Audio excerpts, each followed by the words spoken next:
entender é que Jesus, ele era simples. Jesus, ele não queria que lavasse os seus pés preferencialmente, mas ele que lavava os pés dos discípulos.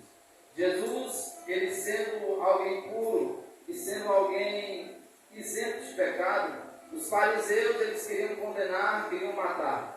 Mas Jesus, ele liberava o perdão e dizia: onde estão aqueles que te condenaram? E a pessoa que estava sendo acusada dizia: eu não sei. E a mulher, Jesus vai dizer: olha, também eu não te condeno, vai, mas tu não peque mais. Enquanto os demais líderes da época se preocupavam mais em se alimentar e terem seu ego elevado, alimentado, Jesus se preocupava em alcançar as demais vidas com o poder da palavra. E assim então formar discípulos, formar homens, claro, interessante e maravilhoso.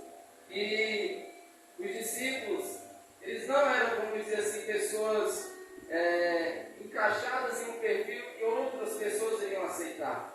Se fosse uma empresa atualmente de bastante exigência, irmã, essas pessoas nem seriam aceitas. Mas Jesus olha para esses homens que eram leigos e não tinham muito conhecimento, muita cultura, e diz assim: é com você que eu tenho um propósito, é com você que eu tenho um propósito, eu tenho um sonho, eu tenho um desejo de conduzir a minha obra e o propósito que o Pai me deu, e que você seja aquele que vai conduzir essa missão. Eu acho interessante é que tudo se encaixa na Bíblia Sagrada quanto ao chamado desses homens. Certa vez Jesus passava, e João estando pregando o arrependimento e batizando, ele diz à multidão: eis ali o Cordeiro de Deus que tira o pecado do mundo. E o André, que era irmão de Pedro, ele era discípulo de João, ele ouve aquela declaração, ele: João, com licença, eu vou agora me dirigir àquele moço, eu vou agora segui-lo, eu vou agora acompanhá-lo, porque você está dizendo que ele é o Cordeiro de Deus, que ele é o Messias, que ele é aquele que seria enviado por Deus, e eu quero agora ter um compromisso com ele. E ele segue juntamente com mais um. Jesus recebe, melhor dizendo, recebe André na sua casa, e esse moço vai chamar o seu irmão, que era Pedro. Só que o interessante é que inicialmente Jesus muda o seu nome, ou melhor, adiciona um nome. Diz assim: olha, teu nome é Jonas, mas tu serás chamado Cefas, que quer dizer Pedro. Pedro, seu nome significa uma pedra pequena. E no outro dia, a Bíblia vai dizer que Jesus achou necessário passar pela Galileia. Ele chama Filipe, e Filipe chama Natanael. E Filipe se dirige a Natanael e diz assim: Natanael, havemos achado o Messias de quem Moisés escreveu na lei e os profetas profetizaram. E ele disse: é Jesus de Nazaré. E ele pergunta: por acaso pode vir alguma coisa boa de Nazaré? Aí diz: vamos lá olhar, para ver se você acredita. Antes que Natanael falasse qualquer coisa, Jesus vai dizer: olha, eis aqui um varão verdadeiro, um israelita em quem não há dolo. E ele vai dizer: de onde tu me conhece? E Jesus diz: olha, eu te vi sentado debaixo da figueira antes que Filipe te chamasse. Então, naquele momento, Jesus, ele se revela a cada um dos discípulos, e de uma maneira gloriosa. O nome de Simão foi dado: pedra pequena, Pedro. E na pesca maravilhosa, Jesus pede barco emprestado, ele empresta, termina o sermão, Jesus diz a Pedro: Pedro, vai agora para o mar alto, porque tu teve uma pesca frustrada, mas agora você vai colher os frutos, porque agora você emprestou o controle do teu barco. Aquilo que lhe gerou preocupação, aquilo que lhe gerou tristeza, hoje vai ser convertido em alegria. Aquilo que outrora era derrota, eu converto em vitória hoje. Então, com essa palavra, eu acredito da seguinte forma: que aquele que entrega a sua vida a Cristo, aquele que entrega os seus sonhos, aquele que entrega os seus propósitos, a frustração veio no dia anterior, mas Jesus, ele tem poder de transformar a frustração em dor, a frustração em dor em um dia de vitória, em um dia de alegria, converter todas as trevas em luz, porque Deus tem poder para realizar todas essas coisas. Aleluia. E o que nós vemos é que o escritor diz assim: Simão Pedro se prostra após ver aquela pesca gloriosa e diz assim: Senhor, afasta-te de mim, ausenta-te de mim, porque eu sou um homem pecador. Jesus se revela a cada um deles de uma maneira pessoal, porque Deus, antes de dar uma vocação a alguém, Ele revela no chamado a sua glória à pessoa. E Ele revelou a sua glória por meio da festa, com um sinal maravilhoso. E Ele se humilha, Ele se reconhece a sua natureza e diz assim: Senhor, ausenta-te de mim, porque eu sou um pecador. Glória a Deus. E Jesus se manifesta por meio desse milagre. Eu acho interessante, porque muitas vezes Deus vai evidenciar um sinal em nossa vida, para que nosso coração seja quebrantado, para que nosso coração endurecido seja transformado em coração sensível ao chamado de Deus.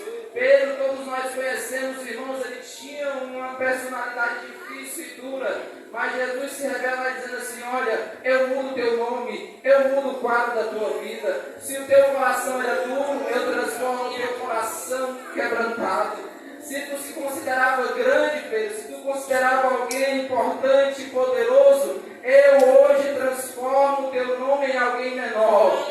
Se você se achava grande, eu te torno menor. Se você se achava maior que as pessoas, para mim você tem que ser o menor. Então eu quero dizer à igreja que quando nós recebemos a chamada de Deus, o Senhor muda o nosso quadro. Se nós nos achávamos grandes e tínhamos o coração duro, Ele nos diminui, Ele nos torna pequeno e torna o coração endurecido em um coração quebrantado diante da sua presença. Louvado seja Deus, igreja, porque você já viveu essa experiência. Muitas vezes o chamado ao Evangelho veio até nós e endurecemos o coração, tornamos pessoas insensíveis ao chamado de Deus. Mas Jesus sempre Ele vai arrumar uma maneira de agir na sua vida para que você entenda que Ele tem o controle da sua vida, que Ele tem um propósito com você. E foi assim com os discípulos. E claro, inicialmente eles foram chamados para o discipulado. Eles se inseriram ali para aprender as palavras do Mestre. E durante algum tempo Jesus só ensinava, antes de chegarmos ao capítulo 10, e eles ouviam e assimilavam a palavra. Com os discípulos compartilhavam outra parte, tinha a multidão que ia só para segui-lo, e queria só acompanhar Jesus e ver os milagres. Mas os discípulos ouviram Jesus, eles falavam consigo: eu quero ir além, eu quero conhecer o melhor. Tanto que na Bíblia tem um homem que nasceu do Senhor, ele se deita no seu peito, e todos nós sabemos quem é João, e ele diz no seu livro, ele não destaca seu nome, mas Jesus lhe dá autoridade em falar nas Escrituras, o discípulo que Jesus amava, que era João. E a multidão queria apenas os milagres e os sinais, tanto que no capítulo 6, a multidão foi em busca do pão, mas não de Jesus, não do pão vivo que desceu do céu. E Jesus prega, os discípulos até reclamam do discurso, e Jesus diz: olha, vocês querem também? Vocês estão autorizados, vocês têm a licença para sair do ambiente. Mas ele vai dizer: Senhor, para quem iremos nós, se só tu tem palavras de vida eterna? Senhor, nós já estamos aqui inseridos no ambiente. Não há outro lugar melhor, Senhor. Não há outra pessoa maior. Não há outro lugar mais glorioso do que é estar a te ouvir. E é isso, meus irmãos, que Jesus ele quer que nós nos manifestemos, que nós temos essa intenção. Os discípulos disseram assim: Senhor, eu tenho o prazer de estar a te ouvir, de estar na tua presença, de estar na tua casa, de estar te adorando. Aquele que tem desejo de estar na presença de Deus, meu irmão, Deus tem o prazer em dar mais a presença dele a essa pessoa.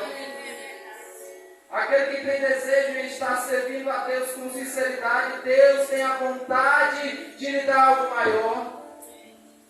Porque, irmão Ronaldo, uma certa vez, igreja, Jesus ele pregou o sermão, a parábola do semeador, e a multidão não entendeu nada, os discípulos também. Senhor, por que o Senhor prega parábolas? Por que o Senhor só prega dessa forma? E diz assim: olha, a vós é dado conhecer o mistério do reino de Deus, mas a eles não.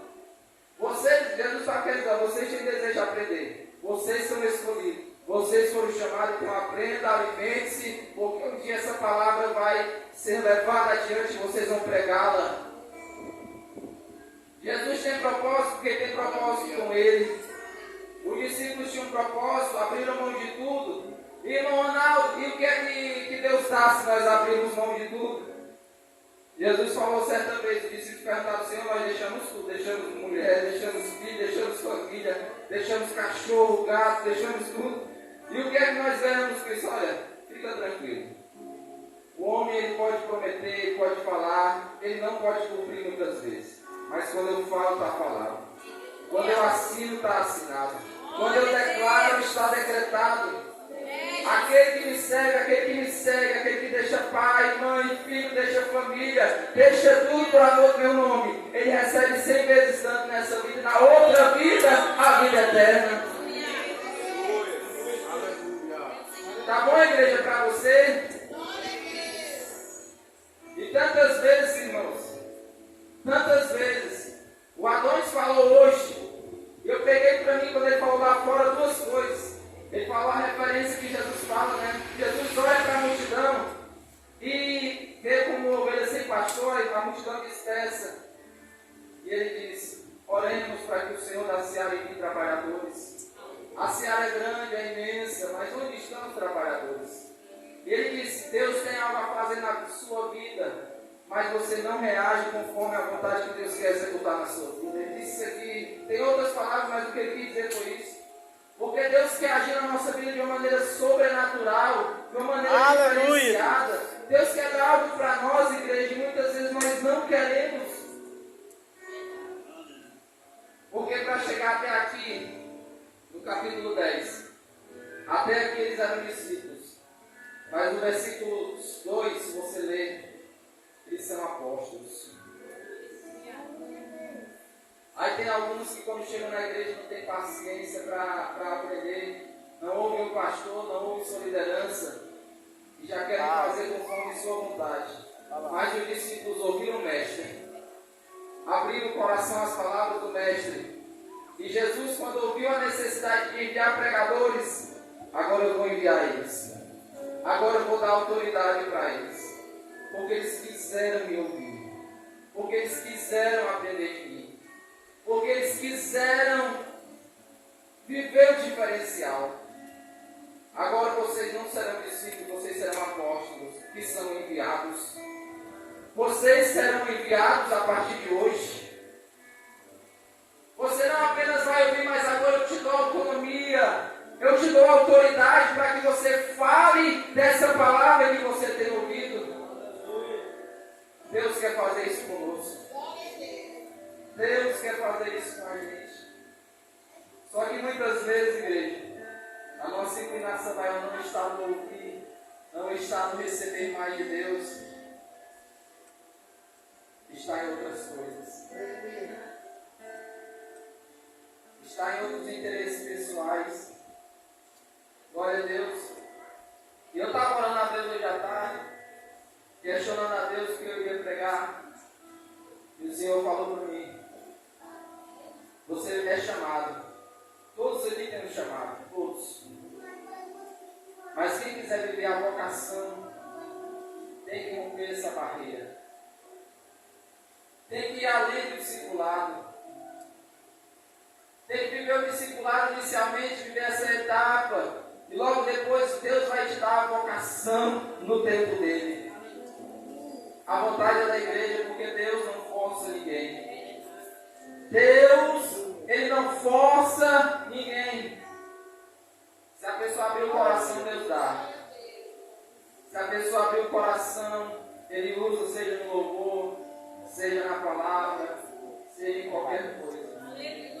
E esse tempo, irmãos, esse tempo Deus quer isso de nós. Porque o que falta ser incendiado no nosso coração é a chama missionária. Estamos aqui, mas muitas vezes não vivemos a missão na intensidade que é para ser. Somos covardes. Somos medrosos. Todos nós, isso aqui sai da nossa vida porque Deus falou no íntimo do meu coração.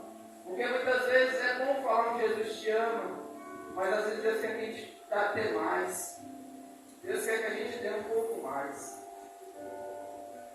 Glória a Deus. Eu quero dizer à igreja do Senhor: o acesso acesso está liberado para todos nós nessa noite. Tiago fala, né? Aquele que quer sabedoria, peça a Deus, mas não só sabedoria, tem mais de Deus que Ele quer dar, tanto que Ele diz a Jeremias: clama a mim, eu vou te responder. Se a gente orar com o coração quebrantado, se a gente orar com o coração humilde, Deus vai nos dar a resposta. Deus vai nos visitar. Deus vai nos usar. Que Deus desperte isso em nós. Já vamos encerrar. Que Deus desperte esse sentimento em nós. Porque a igreja do Senhor, o tempo é chegado. E essa palavra, essa autoridade, Deus tem dado a você. Deus quer dar a você. Mas nessa noite, se disponha a viver a etapa que Deus quer na sua vida. Muitas vezes queremos pular etapas, eu já quis pular etapas. Eu já muitas vezes questionei, né, o tempo e o processo que Deus tinha a me proporcionar naquele momento.